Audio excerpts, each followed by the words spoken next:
السلام علیکم ناظرین کرام، نئی ویڈیو میں آپ کو خوش آمدید کہتے ہیں۔ جب آپ کسی کے لیے کوئی گڑھا کھودتے ہیں تو آپ کو یہ بات بھی یاد رکھنی چاہیے کہ آپ خود بھی اس گڑھے میں گر سکتے ہیں۔ وہ جسٹس منیب اختر جنہیں قاضی صاحب نے پچھلے ہفتے پریکٹس اینڈ پروسیجر کمیٹی سے نکالا،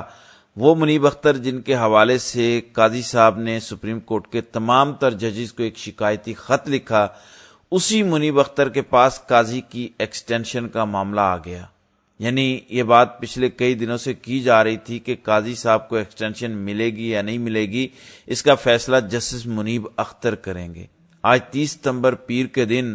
جسٹس منیب کے ایک تگڑے فیصلے نے سارا منظرنامہ تبدیل کر دیا ہے۔ جسٹس منیب نے وہ آرٹیکل 63A کی درخواست جو قاضی صاحب کی مدت ملازمت میں توسیع کے لیے آخری آپشن تھی، اس درخواست کو اڑا دیا ہے۔ سپریم کورٹ سے اب تک کی سب سے بڑی خبر، جسٹس منیب کا سب سے تگڑا فیصلہ سامنے آ چکا ہے۔ چیف جسٹس جسٹس منصور علی شاہ ہی ہوں گے۔ پچھلے چند گھنٹوں میں کیسے سارا منظرنامہ تبدیل ہوا، میں آپ کو بتا دیتا ہوں۔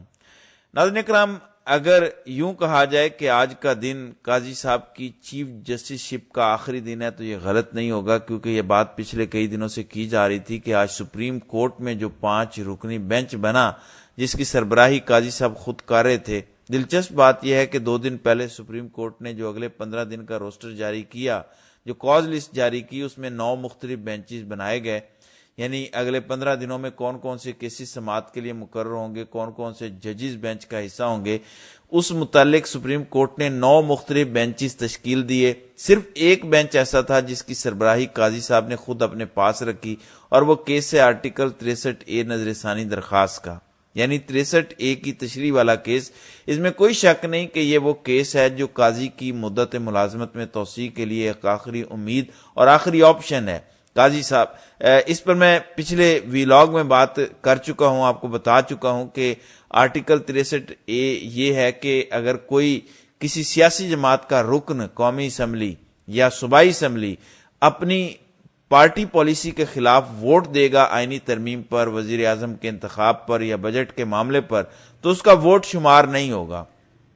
جیسے منیب اختر نے 2 سال پہلے آرٹیکل 63A کے حوالے سے یہ فیصلہ دیا تھا، اور وہ اس کیس کے آتھر جج ہیں۔ آج اس کیس کے حوالے سے انتہائی امپورٹنٹ سماعت تھی، اور سپریم کورٹ کا سارا منظرنامہ جسٹس منیب نے تبدیل کر کے رکھ دیا۔ یہ بات پچھلے دنوں سے ہو رہی تھی کہ منیب اختر کے پاس کون کون سی آپشنز ہیں۔ ظاہر ہے وہ اس بینچ کا حصہ ہیں جس میں باقی تمام تر 4 ججز قاضی صاحب کے قریبی ہیں، یعنی ایک قاضی صاحب، پھر امین الدین خان، جمال خان مندوخیل، اور ایک ایڈ ہاک جج ہیں جسٹس مظہر عالم میاں خیل، جن کو 30 لاکھ تنخواہ پر قاضی صاحب سپریم کورٹ لائے ہیں۔ حالانکہ وہ ریٹائر ہو چکے تھے، لیکن کیونکہ قاضی صاحب کے قریبی ہیں اس لیے انہیں لایا گیا، اور وہ اس وقت سپریم کورٹ میں سب سے زیادہ تنخواہ لینے والے جج ہیں۔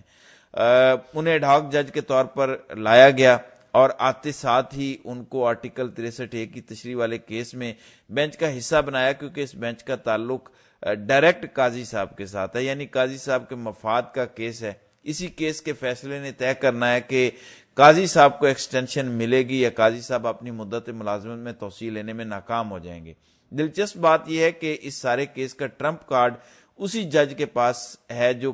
جج قاضی کے لیے اس ٹائم خوف کی علامت بن چکا ہے۔ میں نے کل بھی اپنے ویلاگ میں بتایا تھا کہ اس ٹائم قاضی صاحب کے لیے جو خوف کی علامت جج ہے وہ جسٹس منصور علی شاہ نہیں ہے، حالانکہ منصور علی شاہ نے ہی قاضی صاحب کو ریپلیس کرنا ہے، لیکن تیسرے نمبر کے جج منیب اختر قاضی صاحب کے اعصابوں پر سوار ہو چکے ہیں، اور آج جسٹس منیب اختر نے سارا منظرنامہ تبدیل کر دیا۔ پہلی خبر تو یہ ہے کہ منیب اختر کے پاس جو سب سے اہم کارڈ ہے، کیونکہ کچھ لوگ یہ کہہ رہے تھے کہ جسٹس منیب اختر ریکیوز کر دیں گے، یعنی منیب اختر اگر اس بینچ کے اندر بیٹھتے ہیں اور بیٹھتے ساتھ یہ کہہ دیتے ہیں کہ وہ خود کو اس بینچ سے الگ کر رہے ہیں، تو شاید قاضی صاحب اس بینچ کو توڑ دیں۔ لیکن کئی لوگ یہ کہتے ہیں کہ یہ تو قاضی صاحب کی جیت ہو جائے گی،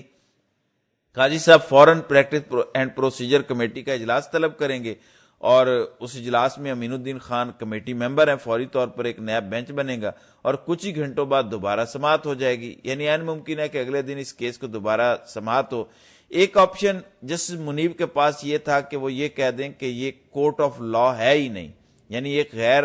آئینی پریکٹس اینڈ پروسیجر کمیٹی نے اس بینچ کو تشکیل دیا، لہٰذا آئین کے مطابق، قانون کے مطابق یہ کورٹ آف لا نہیں ہے، کیونکہ سپریم کورٹ کے ماضی کے کئی ایسے واقعات موجود ہیں جس میں ججز نے کورٹ آف لا پر اعتراض اٹھایا، یعنی اس بینچ کی تشکیل پر اعتراض اٹھایا۔ آپ کو یاد ہوگا قاضی صاحب نے اس بینچ پر جب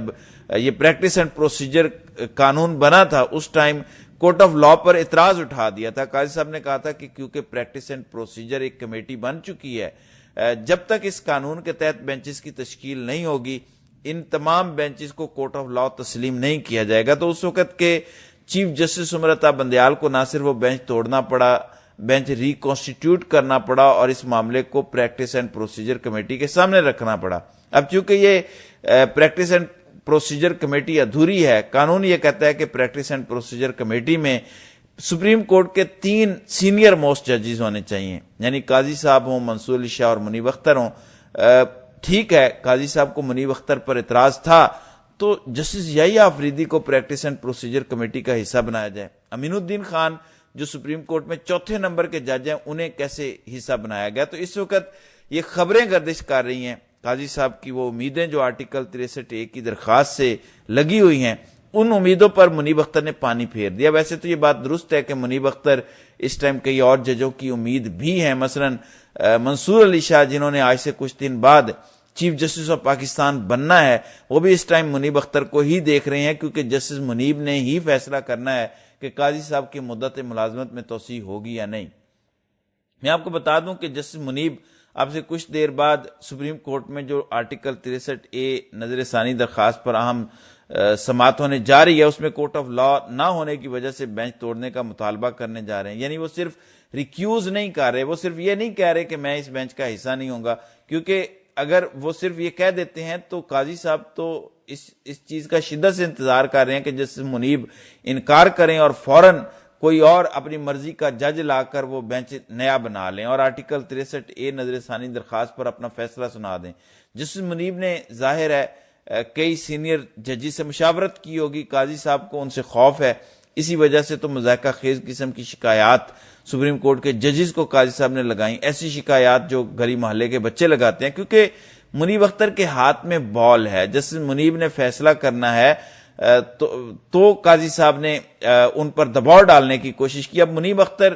اگر یہ کہہ دیتے ہیں کہ یہ کورٹ آف لا ہی نہیں ہے، کیونکہ سپریم کورٹ پہلے بھی ایسے ایک واقعے پر اس بینچ کو توڑ چکی ہے، دوبارہ پریکٹس اینڈ پروسیجر کمیٹی میں لے جا چکی ہے، تو قاضی کے پاس اور کوئی رستہ نہیں ہوگا کہ اس بینچ کی ریکانسٹیٹیوشن کے لیے دوبارہ پریکٹس اینڈ پروسیجر کمیٹی میں جائیں۔ ایک لمحے کے لیے یہ سوال آئے گا کہ دوبارہ بینچ اگر بن جاتا ہے اور یہی تشکیل دے دیا جاتا ہے یا منیب اختر کو نکال کر اور بینچ بنا دیا جاتا ہے، تو یاد رکھیں پریکٹس اینڈ پروسیجر کمیٹی کا قانون یہ ہے کہ سپریم کورٹ کے 3 سینئر ججز ہوں گے۔ ایسا نہیں کہ قاضی صاحب کا جس کو دل چاہا اس کو کمیٹی کا ممبر بنا دیا، ایسے بنایا گیا بینچ کبھی بھی کوئی بھی جج تسلیم نہیں کرے گا۔ بے شک قاضی صاحب اپنی مرضی کے ججز شامل کر کے فیصلہ دے دیں، لیکن اس فیصلے کو اڑا دیا جائے گا، اس فیصلے کو سسٹین نہیں رہنے دیا جائے گا۔ سپریم کورٹ میں قاضی صاحب کی ایک آخری امید تھی کہ آرٹیکل 63A نظر ثانی پر وہ اپنی مرضی کا فیصلہ سنائیں، حالانکہ آئین کے اندر لکھا ہے کہ جب بھی کوئی رکن فلور کراسنگ کرے گا، یہ 2 سال پہلے کا فیصلہ ہے کہ جب بھی ایسا ہوگا، چاہے پاکستان تحریک انصاف یا کسی پارٹی کا کوئی MNA پارٹی پالیسی کی خلاف ورزی کرے گا تو اس کا ووٹ شمار نہیں ہوگا۔ اب قاضی صاحب یہ چاہتے ہیں کہ کسی طرح اس فیصلے کو ریورٹ کر کے نون لیگ کو موقع دیا جائے کہ وہ PTI کے ووٹس خریدے اور کسی طرح سے 2/3 اکثریت پوری کر کے مجھے ایکسٹینشن دے۔ تو قاضی صاحب اس ٹائم اپنی ایکسٹینشن کے لیے اس آخری حد کو چھو رہے ہیں جس کو پاکستان کی عدالتی تاریخ میں کبھی کسی چیف جسٹس نے نہیں چھوا۔ کہنے والے تو یہ بھی کہتے ہیں کہ قاضی صاحب سپریم کورٹ سے اپنی آخرت خراب کر کے جا رہے ہیں، یعنی وہ 15 سے 20 دنوں کے اندر وہ کچھ کر گئے یا کرنے جا رہے ہیں اگلے چند دنوں میں جو پاکستان کی عدالتی تاریخ میں کبھی کسی چیف جسٹس نے نہیں کیا ہوگا۔ بہرحال قاضی صاحب کو شکست ہوئی ہے، قاضی صاحب کی آخری امید آرٹیکل 63A نظر ثانی درخواست میں جسٹس منیب نے جو ٹرمپ کارڈ سینے سے لگایا تھا، اب یہ خبریں گردش کرنا شروع ہو گئی ہیں کہ وہ ٹرمپ کارڈ یہی ہے کہ منیب اختر بینچ میں بیٹھتے ہی کہہ دیں گے کہ یہ کورٹ آف لا ہے ہی نہیں، قانونی طور پر بینچ نہیں بنا، لہٰذا اس بینچ کی جانب سے کیا گیا کوئی فیصلہ آئین قانون کے مطابق تسلیم نہیں ہوتا، اس لیے اس بینچ کو توڑا جائے۔ اب قاضی صاحب خود ماضی میں اس طرح کی حرکتیں کر چکے ہیں، جو شروع میں نے کہا کہ جب آپ کسی کے لیے گڑھا کھودتے ہیں تو یہ یاد رکھیں کہ یہ قدرت کا نظام ہے، یہ مکافات عمل ہے، آپ خود بھی اس گڑھے میں گر سکتے ہیں۔ اور لگ یہ رہا ہے کہ قاضی صاحب نے جو گڑھا کچھ عرصہ پہلے جسٹس عمر عطا بندیال اور جسٹس منیب اختر کے لیے کھودا تھا، بدقسمتی سے قاضی صاحب خود اس گڑھے میں بہت برے طریقے سے گرنے جا رہے ہیں۔ تو دیکھتے ہیں کہ آگے آگے ہوتا ہے کیا۔ تو ناظرین کرام، آپ کی اس ویڈیو کے حوالے سے کیا رائے ہے؟ آپ اپنی رائے کا اظہار کامنٹ سیکشن میں ضرور کیجیے گا۔